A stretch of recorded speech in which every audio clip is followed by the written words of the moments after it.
হাগ্ৰামা মহিলাৰী যোৱা 17 বছৰত BPF দলটো নিজৰ পৈতৃক সম্পত্তি নিচিনা ব্যৱহাৰ কৰিছে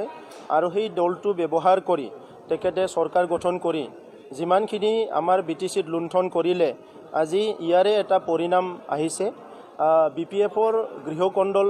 বহুত দিন আগতে আৰম্ভ হৈছিলে, কিন্তু সেই নেতৃত্বই তেখেতৰ বিভিন্ন ব্যক্তিবিলাকে এই গৃহকণ্ডলটো মানে বিদ্ৰোহ কৰিবলৈ সাহস পোৱা নাছিলে আৰু আজি UPPLৰ যেতিয়া শক্তিশালী ৰূপ লৈ উত্থান হৈছে, গণতান্ত্ৰিক ইয়াত মানে বাতাবৰণ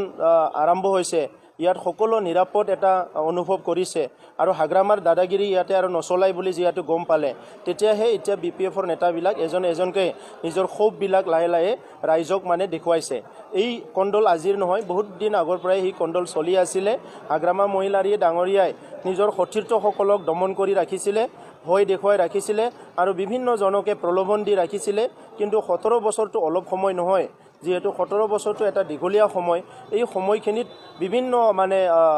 সমস্যাৰ সন্মুখীন হোৱা, দলৰ ভিতৰত থাকি পেলাই অপমানিত হোৱা সেই নেতাবিলাকে লাহে লাহেকৈ দল এৰি যাব ধৰিছে আৰু BPF দল এই ইলেকশ্যনটোতে নিক্ষেপ হৈ যাব। ইয়াৰ পিছত আৰু BPF দল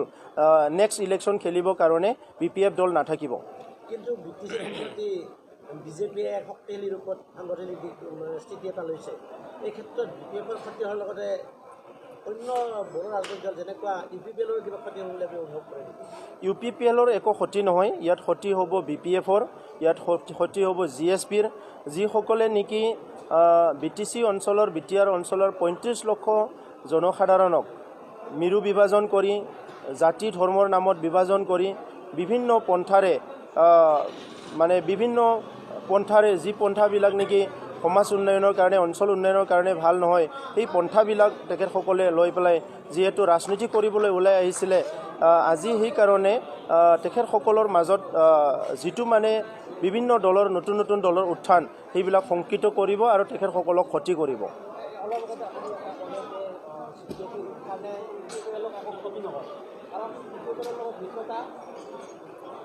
মিত্ৰতাও নাই, শত্ৰুতাও নাই, তেনেকুৱা একো নাই। কাৰোবাৰ হাতত যদি কিবা প্ৰপ'জেল আছে আমি নাজানো। এতিয়ালৈকে UPPL অকলে আমি নিৰ্বাচন প্ৰচাৰ চলাই আছোঁ আৰু UPPLে সংখ্যা গৰিষ্ঠ লৈ পেলাই চৰকাৰ গঠন কৰিবলৈ আমি গৈ আছোঁ। BTC অঞ্চলৰ ৰাইজে অতিষ্ঠ হৈছে। যোৱা সময়ত কংগ্ৰেছৰ লগত মিলি BPFে চৰকাৰ চলাইছিলে আৰু ইয়াৰ পিছত BJPৰ লগতো মিলি পেলাই চৰকাৰ চলাইছে। এটা সময়ত কংগ্ৰেছে BPFক বাদ দিলে, এতিয়া BJPয়ে বাদ দিব বুলি আমি গম পাই আছোঁ। মূল কাৰণটো হৈছে কি, হাগ্ৰামা মহিলাৰী ডাঙৰীয়া হ'ল সুবিধাবাদী মানুহ। আজি ভাৰতবৰ্ষত যিটো গণতান্ত্ৰিক প্ৰক্ৰিয়া চলিছে, কোনোবা লেফ্ট উইং, কোনোবা ৰাইট উইং ইয়াত পাৰ্টি কৰিছে আৰু কোনোবা নেশ্যনেলিষ্ট, কোনোবা ৰাষ্ট্ৰীয়তাবাদ, জাতীয়তাবাদ এইটো কৰিছে। কিন্তু হাগ্ৰামা মহিলাৰী হ'ল সুবিধাবাদী মানুহ। তেখেতে নিজে 100 বাৰমান কৈ ল'লে কি সুবিধাবাদী মানুহ। গতিকে সুবিধাবাদী মানুহক কোনো ভাল নাপায় আৰু সেই মানুহবিলাকে এটা সময়ত সমাজৰ পৰা আইচলেট হৈ যায় আৰু হাগ্ৰামা মহিলাৰী ডাঙৰীয়াৰ আজি অৱস্থা তেনেকুৱাই হ'বলৈ গৈ আছে। তেখেতক প্ৰথমতে অসমৰ জনগণে ত্যাগ কৰিছে, ইয়াৰ পিছত BTRৰ জনগণ ত্যাগ কৰিব আৰু ইয়াৰ পিছত এতিয়া লাহেকৈ নিজৰ সংগীবিলাকক ত্যাগ কৰিব আৰু BPFৰ হাগ্ৰামা মহিলাৰী ডাঙৰীয়া অকলশৰীয়া হৈ যাব আৰু ইয়াৰ 17 বছৰৰ লুণ্ঠন ভ্ৰষ্টাচাৰৰ এইটো পৰিণাম বুলি ক'ব লাগিব।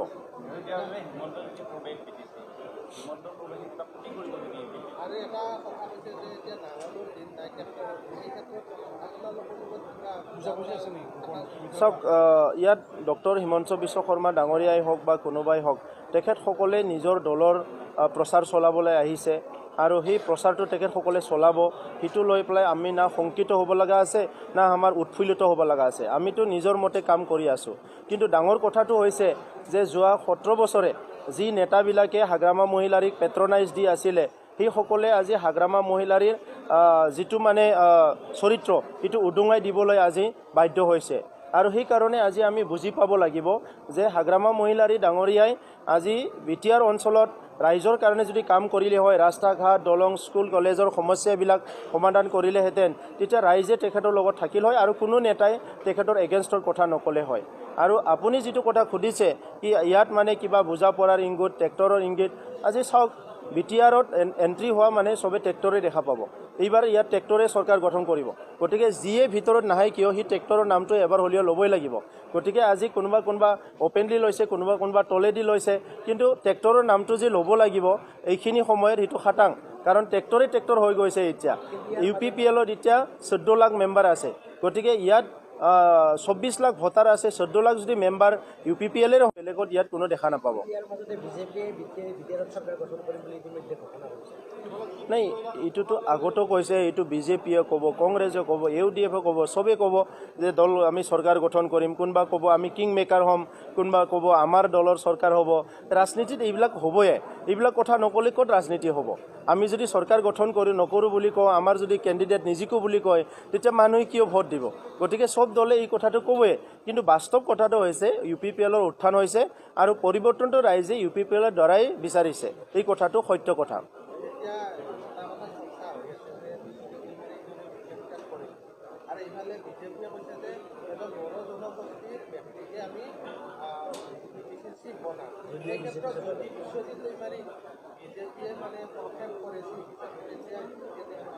চাওক বিজেপিয়ে কি কৰে কি নকৰে ভিতৰত বাহিৰত কি ডিচিশ্যন লৈছে সেইটো বিজেপিৰ ওপৰতহে নিৰ্ভৰ কৰিব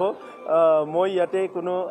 কথা ক'ব নিবিচাৰোঁ আমাৰ কথাটো হৈছে কি আমি যিহেতু হাৰে মুজে বুজি পাওঁ জানো কি আমাৰ BTC অঞ্চলৰ BTR অঞ্চলৰ অসমীয়াসকল বড়োসকল ইয়াত মাইনৰিটিসকল বঙালীসকল আজি ইয়াত মদাহীসকল শৰণীয়াসকল নাথযোগীসকল ৰাভা গাৰো সব জাতি জনগোষ্ঠীয়ে আজি বহুত দুৰ্যোগত আছে সমস্যাত আছে আৰু ইয়াৰ মূল কাৰণটো হৈছে BPFে যোৱা 17 বছৰত কোনো জাতি জনগোষ্ঠীৰ কাৰণে একো কৰা নাই আৰু সেই কাৰণে আজি আমি UPPLে ষ্ট্ৰংলি কাম কৰিবলৈ ওলাই আহিছোঁ গতিকে UPPLে চৰকাৰ গঠন কৰিব তো UPPLে যেটো চৰকাৰ গঠন কৰে UPPLৰে চিফ হ'ব ইয়াত কোনোবা কি কয় কি নকয় ইয়াৰ লগত কোনো কথা ক'ব লগা নাই আৰু কাৰো কথা লৈ পেলাই আমাৰ সংকিত হ'ব লগা নাই চিন্তা কৰিব লগা নাই আপোনালোকক মই আহ্বান কৰিছোঁ কি পৰিৱৰ্তনৰ স্বাৰ্থত এইবাৰ সবে UPPLৰ লগত থাকিব লাগে আমাৰ সাংবাদিকসকলৰ বিভিন্ন দুখ দুৰ্যোগ আছে এই সমাধান BPFে আজিলৈকে কৰা নাই কোকৰাঝাৰত সাংবাদিক হত্যা হৈ গৈছিলে আজিলৈকে তেখেতসকলে যিটো কম্পেনসেশ্যন দিব লাগে আজিলৈকে দিয়া নাই তো সেই কাৰণে পৰিৱৰ্তনৰ কাৰণে সবে আগুৱাই আহক আমি এটা পৰিৱৰ্তন কৰিম আৰু সুস্থ সমাজ কৰিম আমি 100% নিশ্চিত UPPLৰ চৰকাৰ আহিব এইটো এইবাৰ কোনো ধৰি ৰাখিব নোৱাৰে চাওক মই চিফ হওঁ না নহওঁ এইটো আমাৰ দলে ঠিক কৰিব কিন্তু হাগ্ৰামা যে জেলত যাব এইটো খাটাং কাৰণ হাগ্ৰামা আজি এটা কথা নহয় WPTৰ পইচা PNRDৰ পইচাবিলাক আনি CD ফাণ্ড বুলি এটা ফাণ্ড কৰি পেলাই তেখেতে কোনো নিয়ম নীতি নোহোৱাকৈ ছাপ্লাই দিছে কিবা দিছে ইয়াৰ তথ্য পাতি সব আমাৰ হাতত আছে গতিকে হাগ্ৰামা মহিলাৰীকে আদি কৰি